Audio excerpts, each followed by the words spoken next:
Every Hollywood blockbuster follows the same invisible blueprint. 3 acts, a flawed hero, rising action, climax, resolution. You've seen this formula thousands of times, but here's what's shocking. It was invented by one man, 2,400 years ago, who never saw a movie in his life. Aristotle's Poetics is the most influential book about storytelling ever written. But here's the twist. It wasn't meant to teach people how to write stories. It was meant to solve a political problem. In ancient Athens, theater wasn't entertainment. It was civic education. Thousands of citizens gathered to watch tragedies that explored moral questions, political dilemmas, and human nature. But critics like Plato argued that theater was dangerous. Actors pretended to be kings and gods, potentially corrupting the audience with false emotions and fake wisdom. Aristotle disagreed. He believed stories could teach virtue, but only if they followed natural patterns that aligned with human psychology. So he dissected every successful tragedy he could find, looking for the underlying structure that made them work. What he discovered became the foundation of every story told since. First, Aristotle identified the 3-act structure: beginning, middle, end. Sounds obvious, but it wasn't. Epic poems wandered. Histories jumped around. Aristotle insisted that proper stories must have unity of action.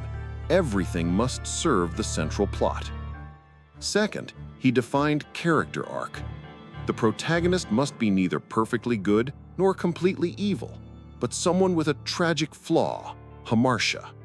This flaw drives them toward a reversal of fortune, creating what Aristotle called catharsis, the emotional purging that makes audiences feel cleansed and educated.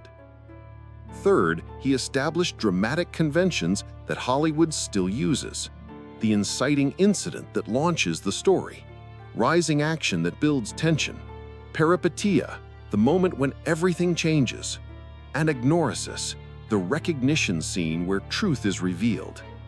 But Aristotle's most radical insight was about time. He argued that effective drama must observe unity of time. The story should unfold in roughly the same time span as the performance.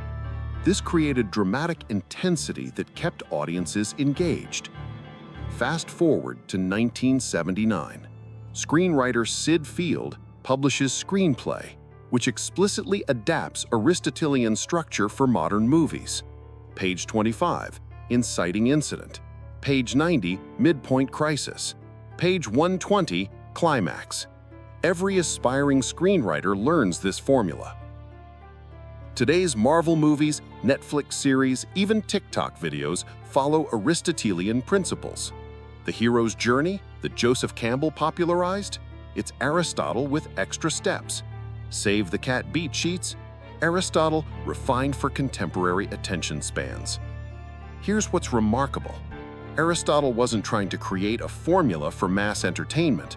He was trying to understand how stories shape human psychology.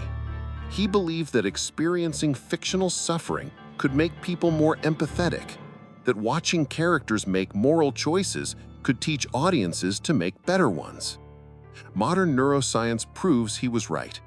Stories literally rewire our brains, activating mirror neurons that make us experience fictional events as if they were real. We learn empathy, practice decision-making, and explore consequences without real-world risks.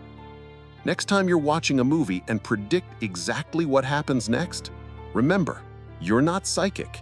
You're just following a pattern that one brilliant Greek philosopher identified by watching people in masks perform on a stone stage, trying to figure out how stories make us human. If you enjoyed exploring this idea, subscribe for more echoes of the past that shape our present.